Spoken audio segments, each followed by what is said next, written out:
Méditation du 25 novembre. Cardiomégalie. Alors tu verras, tu seras rayonnante, ton cœur frémira et se dilatera, car vers toi sera détournée l'opulence des mers, la fortune des nations viendra jusqu'à toi. Isaïe 60, verset 5, version top. Que certaines affections soient nocives physiquement, mais pas spirituellement, peut être étonnant. C'est le cas de la cardiomégalie. Je ne souhaite à personne d'être atteint d'une dilatation du cœur dans sa vie physique, mais je le lui souhaite dans sa vie spirituelle. Dans l'Ancien Testament, l'expression « avoir un cœur dilaté » est synonyme de magnanimité. Cela veut dire que quelqu'un a la grandeur et la capacité d'aider les autres de manière désintéressée. Comment peut-on atteindre une bonne cardiomégalie spirituelle? Eh bien, en suivant certains conseils. Ceux que je vais mentionner viennent d'Aristote. Il les a écrits il y a bien des siècles dans son éthique à Nicomaque. Il le faisait dans un autre but, mais certaines de ses idées nous sont utiles.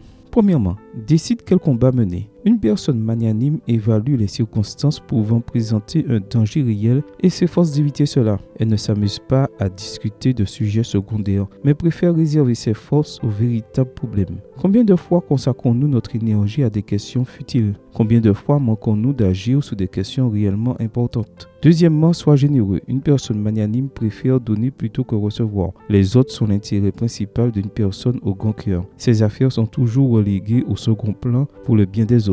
Troisièmement, surmonte les mauvais souvenirs. Une personne magnanime ne garde pas rancœur. La vision panoramique du monde permet à une personne au grand cœur de pardonner et d'oublier. Dans le pardon, on trouve l'une des plus belles grandeurs de l'humanité. Quatrièmement, sois patient. Une personne magnanime sait donner du temps, parce que le temps clarifie tout et met les choses à leur place. Dans un grand cœur, entre beaucoup de jours, de mois et même d'années. Lorsque je mentionne ces caractéristiques, à qui cela te fait penser? À Jésus, évidemment. Le Christ avait un cœur si grand qu'il évita les discussions superficielles parce qu'il avait une guerre à gagner, celle de notre salut. Le Christ voulait seulement donner à chaque moment de sa vie sur cette terre. Il s'efforça de se livrer sans compter. Le Christ jeta nos péchés au fond de la mer et ne veut rien savoir d'eux.